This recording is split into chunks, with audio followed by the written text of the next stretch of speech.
What's up, Guardians? Haterade here, and in today's video, we're talking exotic armor. The Titan has a lethal exotic armory at its disposal, and we're going to talk about some of my favorite neutral Titan exotics that you can pair with multiple subclasses. This is a topic near and dear to me, as we often see subclasses get hit with buffs and nerfs over several seasons that constantly shake up the subclass-specific exotics usage.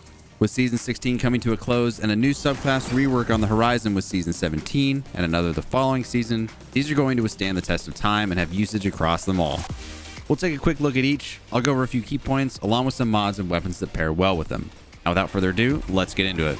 Kicking things off, we start off with an exotic that pairs insanely well with every single subclass, offers healing benefits, and can apply an overshield for your whole fire team. That's right, I'm talking about Precious Scars. This monstrous looking exotic helmet has the intrinsic perk Kintsugi. Kintsugi? I don't know. I'm probably butchering it. But it states that final blows from weapons with a damage type matching your subclass energy create a burst of healing around you. After reviving or being revived, you gain an aura that provides overshields to you and nearby allies. With this, there are a few massive takeaways to note. First and foremost, in order to reap the benefits of this exotic, you'll want to be using any weapon which has the same element as your currently equipped subclass. Doesn't matter if it's a heavy, special, or even a kinetic weapon taking advantage of the perk Osmosis. But wait, that's not all. There's a somewhat hidden perk that works with this exotic as well.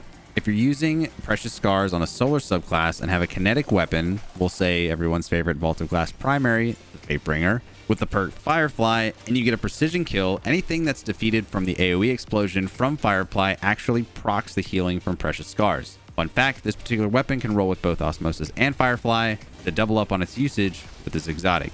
But back to the exotic armor itself, Precious Scars will give you a small instantaneous bump in health, 45 hit points to be exact, for each kill that procs this perk. Now, there's about a 3-second cooldown between kills that proc this healing effect, so you can't just go around and non-stop slay out and heal. So take note of that when you're using it. However, not only will you heal yourself with this exotic, but you'll also give that same burst of healing to anyone in your fire team that's within 15 meters. Pro tip, try running multiple Titans with this exotic, and you can actually trade off healing each other by getting kills, essentially bypassing the built-in cooldown. For the second part of this exotic's intrinsic perk, you'll get a full overshield that lasts for 10 seconds after being revived, as will whoever revived you. In addition to that, any allied guardian that gets within 15 meters of you will receive this overshield as well. You'll essentially become a centerpiece of a roaming fire team overshield. This is the cherry on top of an already bonkers exotic. On to our next exotic, and here we have the sword-wielding and champion-slaying Stronghold. These exotic gauntlets boast the intrinsic perk Clenched Fist, which states that it maximizes guard stats on equipped swords. Shots blocked immediately after guarding will heal you. Noticing a pattern here?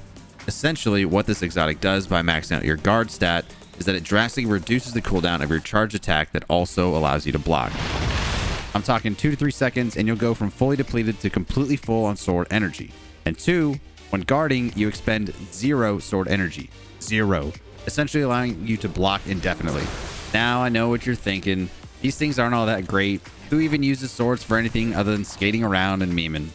You can essentially pair this with any sword and it will work wonders, but there's one in particular that shines above the rest. That's right, I'm talking about the Lament. This barrier champion busting exotic made its way into the sword scene with the release of Beyond Light and has been a force to be reckoned with ever since. With its intrinsic anti-barrier capability, this makes it an option in endgame activities where champions are present, removing the need to use an actual champion mod on another weapon. This brings up the argument that you'll then need to get close to a champion to even utilize it, and that's where it pairs so well with Stronghold, offering healing from both the exotic armor and attacks against the enemies thanks to the Lament's perked revved consumption. This combo heals on 2 fronts, block incoming damage to heal with Stronghold and deal damage to enemies to heal. Therein lies the back and forth combo when these two are paired together. It's honestly insane that I don't see more Titans using this combo, as it turns you into a literal walking tank with a sword. Now, this isn't the first time that this combo has hit the build scene, as it got its claim to fame back in Beyond Light when it paired with the Behemoth Titan. This type of a build still holds true to this day and can be built around any subclass element with the right weapon and mod setup. If we want to use this combo, I highly recommend pairing your subclass with the element of the sword you're using, as there are options for all of them. Ensuring you do so will allow you to take advantage of pairing the 35% buff to sword damage from Lucent Blade with a 25% damage buff to weapons matching your subclass energy type from Font of Might. Wanting to use Behemoth and max that damage output? Slap on the Stasis Sword Zephyr. Running Sentinel and want to capitalize on this build? Crown Splitter, Falling Guillotine, and the other half are here for you. Fancy a run with a Striker Titan? Half-Truths or Worldline Zero have got your back. There are plenty of options that truly give this exotic a chance to shine, no matter which subclass you prefer. On to the final exotic armor piece covered in today's video, and this one should be a no-brainer, especially after how powerful it became thanks to Void 3.0. That's right, I'm talking about Heart of Inmost Light. With its intrinsic perk Overflowing Light, using an ability empowers the other two abilities. Empowered means abilities have faster regen, melees and grenades do more damage, and barricades have more hit points. Essentially, Heart of Inmost Light gives you the ability to chain all of your abilities one after the other with increased effectiveness. Obviously, Heart of Inmost Light was always an effective option as a neutral exotic, but prior to Void 3.0 only really saw usage with sticky grenades, allowing players to essentially one-shot other Guardians in the Crucible. It didn't see much usage in the past because so many other subclass-specific exotics ruled the scene. If you were running a bubble build, you most likely had on Helmless Saint 14. If you're a Sunbreaker, you ran Hollowfire hard or Phoenix Cradle. If you're a Striker, well, Striker didn't really get any love in PvE until Thunder Crash and Curse of the Falling Star came out. The point is, Heart of Inmost Light opens the door for any subclass to cycle abilities with ease. It's no wonder with Void 3.0 and all the ability-driven aspects and fragments catapulted this exotic to the front of the pack. And with Solar and Arc 3.0 both looming on the horizon, the Heart of Inmost Light isn't going anywhere anytime soon.